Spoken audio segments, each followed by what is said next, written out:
흰쌀을 주식으로 하는 아시아권 사람들은 꼭 하지 않으면 멸망하다 이렇게 써있어요. 오늘은 특별한 손님을 모셨습니다. 스타 검사이자 사회운동가로 유명하신 강지원 변호사님을 소개합니다. 안녕하세요.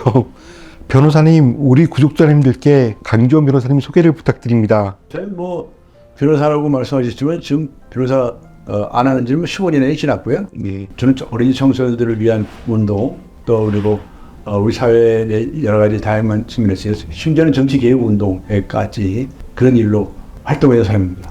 통곡물 식사로 거의 10kg 이상 다이어트를 하셨다고 하는데 통곡물이 정확히 어떤 건가요? 통곡물이라는 건 곡물이라는 말에다가 통자를 붙인 겁니다. 통이라는 얘기는 전체로 하는 거죠. 그냥 곡물을 먹을 때 통째로 먹자는 거죠. 그래서 예를 들어서 쌀이라고 한다면 흰쌀이 아니라 현미나 현미찹쌀이나 이런 거. 그다음에 밀이라고 하면 통밀. 그다음에 보리라고 하면 통보리. 이런 식으로 이제 그동안 우리가 많이 깎아서 도정한다고 하죠. 도정해가지고 먹었는데 정말 우리 몸에 해롭다는 겁니다. 유익한 영양분을 내버린다는 정도의 것이 아니고 오히려 우리 몸에 들어가서 나쁜 효과를 가져내는 거예요. 예를 들어서 혈당을 확 올리게 한다든가 혈압을 올리게 한다든가 이런 데 영향을 주기 때문에 저는 정말 바꿔야 한다 이렇게 생각을 합니다. 어떻게 통곡물로만 10kg 이상을 뺄 수가 있었나요? 2013년도로 기억을 하는데 그때 제가 깨달은 바가 있어가지고 제가 정확하게 2014년도에 한 10개월 동안에 13kg를 뺐습니다.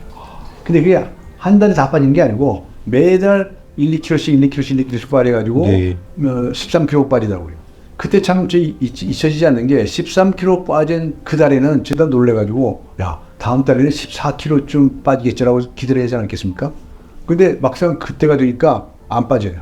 더 이상 안 빠져요. 그래서 조물주가 계신다고 한다면 진짜 머리 좋으신 분이다. 저의 체중에는 딱 그게 맞다라고 해서 계속 1, 2kg씩 빼더니 그 전에 안 빠져. 그리고 그 이후 10년 동안 제 체중이 그대로입니다. 통곡물을 먹는 것만으로 뇌운동이 된다고 하는데 어떤 원리로 뇌운동이 되는 걸까요? 우리가 이제 통곡물을 먹자는 이야기를 하니까 소화가 잘 돼가지고 우리 몸에 건강해졌으면 좋겠다 이런 생각하는 거 아니겠습니까? 네. 물론 이제 통곡물을 먹으면 통곡물이 들어있는 네. 안 깎은 부분, 그러니까 쌀의 경우에 쌀과 쌀기역 거기에 엄청난 많은 그 영양분들이 있는데 그런 것들이 다 몸에 들어가서 너무 유익한 우리 몸을 건강하게 해주는 거지요. 그런데 이제 그것만이 아니고 참 이 현미가 참 질기고 딱딱하고 먹기 거북하다라는 사실이 주목해야 됩니다. 조물주가 현미를 만들었다고 한다면 그 현미를 왜 딱딱하게 만들었겠냐 이겁니다. 딴 게 아니라 씹으라는 겁니다. 저작 운동을 하라는 건 명령이라고 저는 그렇게 이해를 해요. 그게 왜 필요하냐면 우리가 이제 씹기를 하잖아요. 그럼 입안에서 어묵 해가지고 이제 먹는 걸 삽히잖아요. 그런데 우리가 입안에 아무것도 없을 때라도 그냥 씹기 운동을 해보세요. 씹기 운동 이렇게 하면서 머리에 손을 대보세요. 머리가 움직입니다. 안 움직이시는 분이 있다면 머리가 돌덩이가 되시는 분이에요. 이게 뇌가 움직이거든요. 예를 들어서 전문가들의 말에 의하면 씹으면 입에서 침이 나오죠. 네. 그런데 동시에 위에서 위액이 나오고 장에서는 장액이 나온대요. 그리고 우리 몸에는 온갖 호르몬들, 네. 신체에 대한 호르몬들 이것들이 나온다는 거예요. 그래서 이게 먹는 거니까 이게 장난이 아니다. 그런데 이게 우리가 씹으면 아까 뇌가 움직인 것처럼 이게 뇌를 자극하죠. 뇌를 자극한다는 얘기 뭐냐면 뇌에는 대뇌피질이 여러 가지 있잖아요. 전두엽, 두장엽, 축엽 많이 있잖아요. 이럴 때 다 자극이 되는 거예요. 그래서 전두엽이 자극이 되니까 이상하게 사람이 현미밥을 오래 먹으면서는 성격이 좀 바뀐다는 거예요. 그렇게 막 변화가 오는 거예요. 그리고 예를 들어서 단적인 예를 들면 우리가 화가 나죠. 그리고 얼굴이 볼기지죠. 근데 잔잔히 씹어보세요. 그럼 피가 쫙 가라앉습니다. 그래서 이 피가 전신을 돌게 돼요. 그러니까 전신에 혈액순환이 된다는 거예요. 그래서 제가 아니 입안에서 야금야금 씹는 그게 뭐가 그렇게 중요한가? 몸을 바꾸는 거 운동이 되나? 라고 해서 제가 공부를 하고 나서는 너무 깜짝 놀랐고 그래서 감탄을 했습니다. 정말 이게 장난이 아니구나 이렇게 생각해서 고맙게 생각하죠.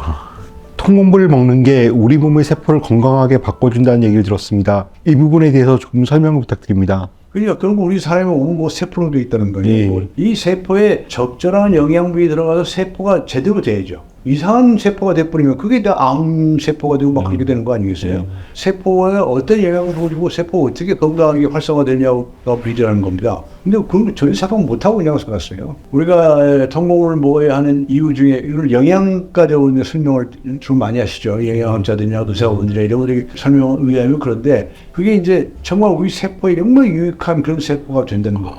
내 세포를 살리려고 하면 세포를 내 몸에 건강한 세포로 바꾸려고 한다면 정말 좋은 걸 먹어야죠. 나쁜 걸 먹으면 내 세포를 다 망가뜨릴 테니까. 그게 가장 핵심적인 것이 통곡물이다. 여기는 이 통곡물 안에는 별별 성분이 많습니다. 예를 들어서 탄수화물, 단백질, 지방 이게 이제 충분하다는 거예요. 이 현미에 비해서 흰쌀밥은 무슨 단백질이 부족합니다. 지방도 부족합니다. 다 보충하지 안 돼요. 그런데 통밀에는 단백질이나 지방까지도 충분히 다 들어있다.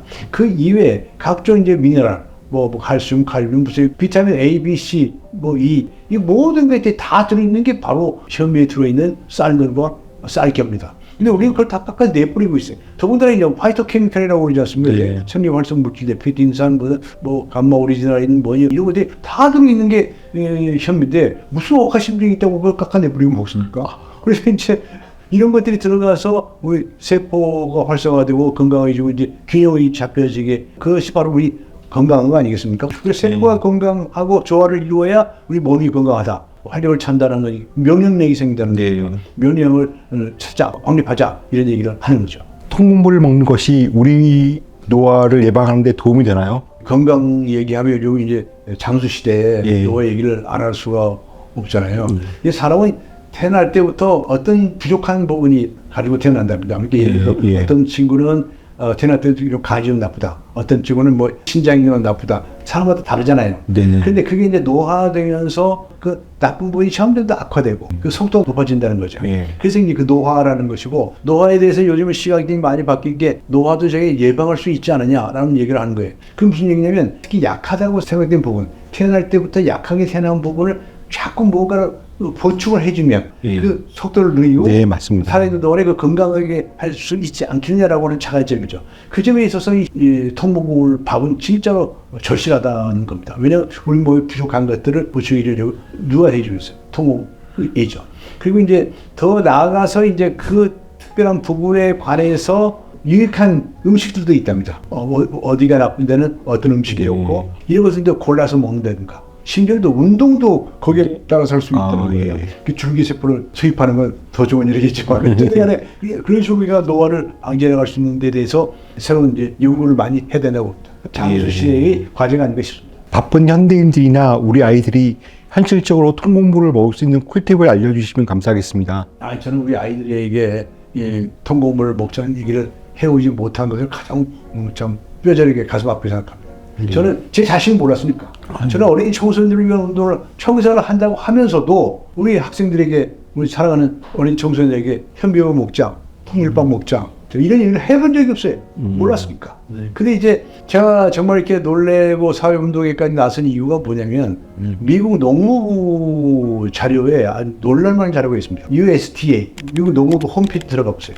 그 홈페이지에서 통곡물, 그러니까 whole grain resource라고 검색을 쳐보세요. 그럼 거기에 어떤 내용이 있느냐? 학교의 급식, 점심, 그리고 학교의 아침 식사를 위한 통곡물 재료라는 그런 자료가 또 있습니다. 거기서 이제 통곡물이라는 건 뭐다? 쫙 설명해요. 먹고 섞여 있을 때는 어느 정도 있어야 통곡물이라고 하는 게 자세히 설명이 나오는데 제가 진짜 깜짝 놀란 게 뭐냐? 전 미국에 학교가 얼마나 많겠어요. 근데 그 학생들에게 통곡물을 먹이고 싶은 거예요. 그래서 이제 미국의 농무부 장관은 이렇게 얘기를 하는 겁니다. 뭐라 하느냐? 매년 전국에 3,000개 학교를 선발합니다. 이 기준에 맞는 밥을 먹이고 있습니다라고 하고 지만은 학교를 3,000개를 뽑아. 그래가지고 특상, 금메달, 은메달, 동메달 이게 포선하는 거예요. 아니 오죽하면 지식 영역권이 없잖아요. 이렇게 고운 걸 하는 거예요. 그래서 미국에서는 저렇게 하는데 우리나라는 뭐야?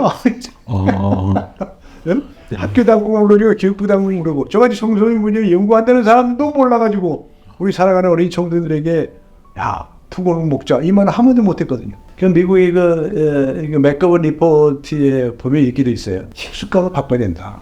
그래서 밀가루를 주식으로 하는 유럽 사람이나 미국 사람들은 통밀로 바꾸지 않으면 멸망한다. 이게 심한 말을 썼어요. 그리고 신기하게도 아시아권에서도 얘기해. 신쌀을 주식으로 하는 아시아권 사람들은 현미밥으로 먹지 않으면 멸망하다 이렇게 써있어요. 그럼 어떻게 친절하게 우리 아시아 사람들한테까지 현미밥 먹을까 공부하냐고요. 그래서 저는 너무 감사했고 고맙게 생각을 합니다. 그래서 저는 통곡물 이제 집에서 먹기 시작했는데 제가 고민거리가 생겼습니다. 점심에 나가서 회식을 하잖아요. 점심에 나가서 식당에 가보세요. 대한민국 식당 중에 현미밥 해준 데 있어요, 없어요? 여러분 아시는 데 있으면 소개해 주세요. 아니 도대체 대한민국에서는 집 밖을 나가면 집에서 아무리 현미밥을 먹는다 하더라도 집 밖을 나가면 현미밥을 얻어 먹을 수가 없어. 통밀빵도 그냥 먹을 수가 없어요. 이게 나라냐 저는 생각이 나올 정도였어요. 근데 저는 단연코 말씀드리는데 저는 지난 10년 동안에 단 한 끼도 면도를 하지 않았습니다.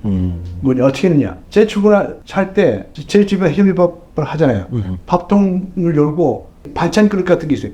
그러니까 이 현미밥을 먹게 되면요 쌀이 절반밖에 안 들어요. 반찬도 절반밖에 안 돼요. 돈도 절반밖에 안 들어요. 그래서 이제 현미밥을 이제 뭐 많이 가지고 것도 없어요. 예전에는 심치라이밥 먹을 때 한 공기가 아니라 그냥 큰 한 숟가락 이렇게 떠가지고 출근합니다. 그리고 이제 우르르가 이제 점심에 나가 식당에 가잖아요.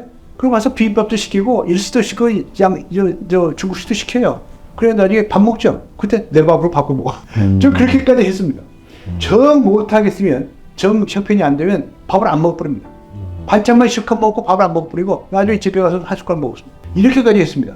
왜냐면 흰쌀밥 대신에 현미밥을 먹으라가 아니라 흰쌀밥 먹는 만큼 손입니다. 내 몸에 탄수화물이 많아져 버리고. 그래서 이제 여러 가지 부작용이 생기기 때문에 혈당을 높이고 그냥 콜레스테롤 높이고 이제 혈압을 높이기 때문에 한 숟갈도 먹지 않아야겠다.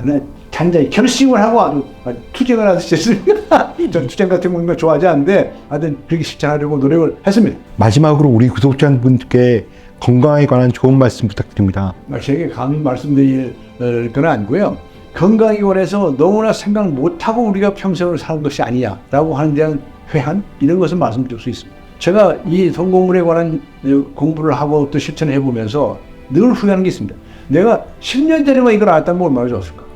20년 전에 알았다면 얼마나 좋았을까?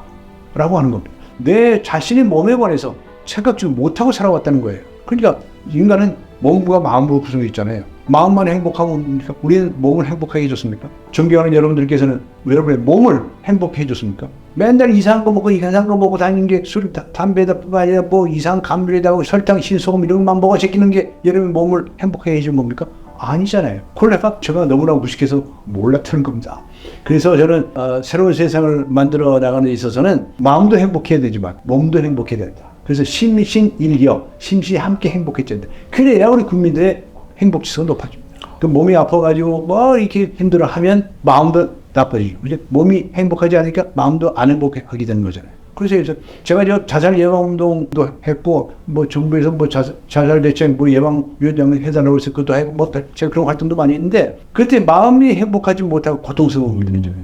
몸도 고통스러워요. 몸은 그대로 마음에 영향을 미치고 마음은 그대로 몸에 영향을 미친다. 그래서 우리가 이런 것을 제가 좀 더 일찍 깨달았었으면 얼마나 좋았을까.